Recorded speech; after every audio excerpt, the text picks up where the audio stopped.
All right, and then last thing, the writer strike is done. Yes, I was told this yesterday by my brother, and then here we are. Lo and behold, the WGA, and I think I know I know that Randy Troy had some. Well, actually, let me not say anything. Fuck. Okay, that doesn't matter. The WGA reached a tentative agreement with the well, with the AMPTP today. Our negotiation committee, WGAW board, and WGAE council all voted unanimously to recommend the agreement. The strike ends 12:01 a.m. Check out our deal at. Okay, so there's a whole thing. Do I have to fucking know this?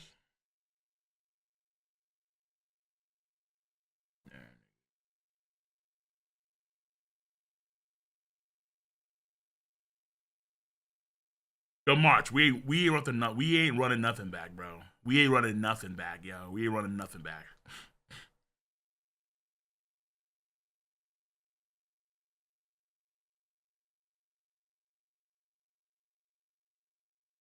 I don't know. Can I power through all this? Probably not. I'm not a strong reader like that. And I'm on Vimeo. I can't be. I was on Twitch. I actually read this, but I'm not on Twitch. Damn. The following is a summary of the deal terms. The 12. No, no, I'm good. All right, listen. Whole point here is this: they came to an agreement. I understand that. I think, as far as I understand, one part of the agreement is that they're not going to be using AI. Let me see. Actually, I know there was something here. Because I don't want to be spending too long here. Let me see. Because I know this dude.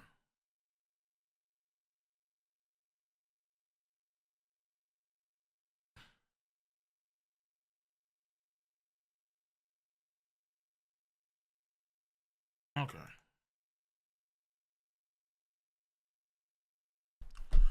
So, Randy said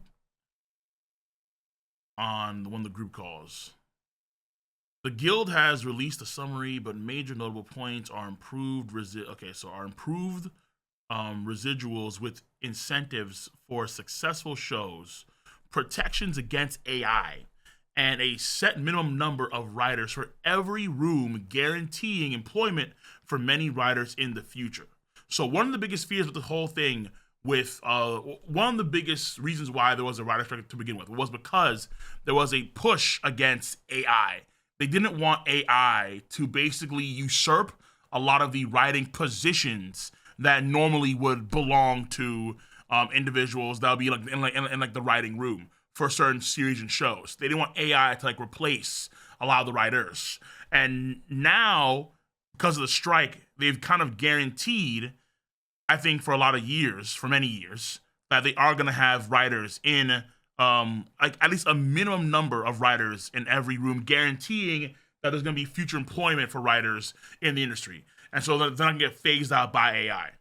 So that's actually a pretty good thing. That's actually a really good thing if that's part of the agreement that they came to, which is very good. What is this? Dun, dun, dun. Stop.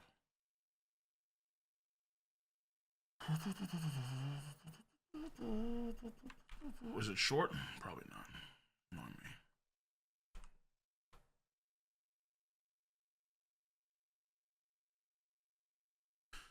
Writers have secured the following protection against AI. AI cannot write or rewrite literary material, and AI generated material will not be considered source material. A writer can choose to use AI, but the studio can't require the writer to use AI software.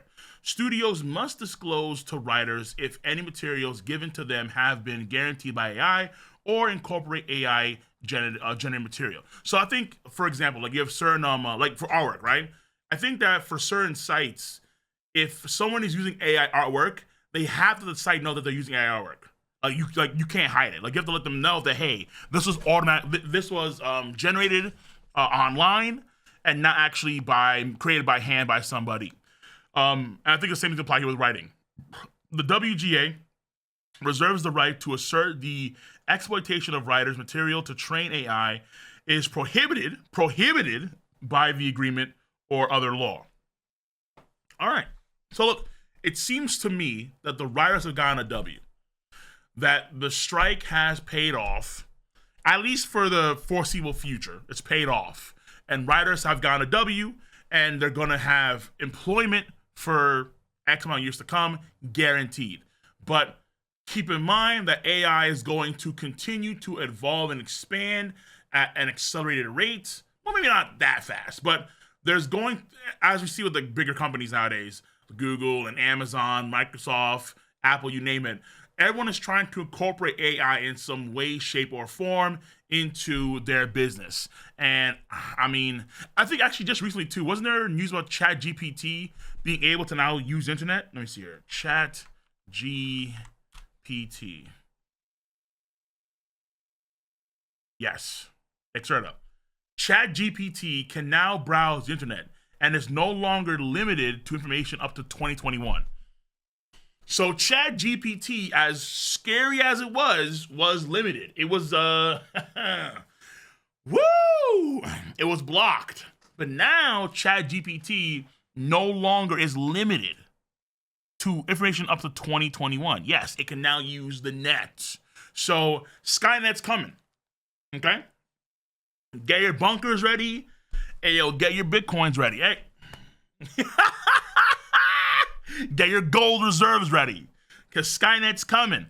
Make sure you have silver somewhere hidden underground in the backyard, on a field somewhere. Okay? Bury that shit deep. Get ready. Get ready for the expansion of massive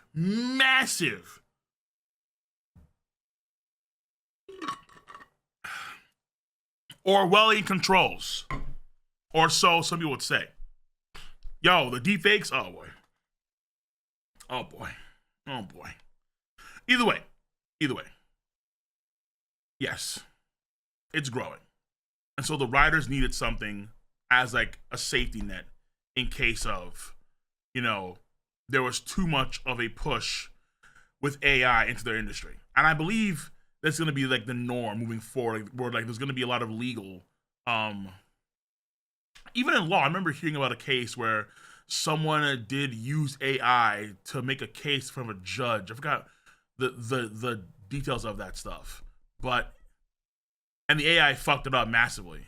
However, again, these are the first stages. As time goes on, it's going to dramatically improve, where maybe in the future you could have legal documentation, maybe even have AI representation for a defendant, for a client of some kind. Maybe I mean, and the only that would stop is if there's actually a legal precedent on the books that says you can't use AI.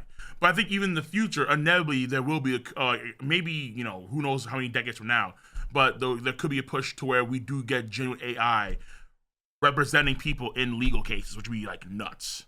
Stop posting bleach spoilers, please. That'd be great.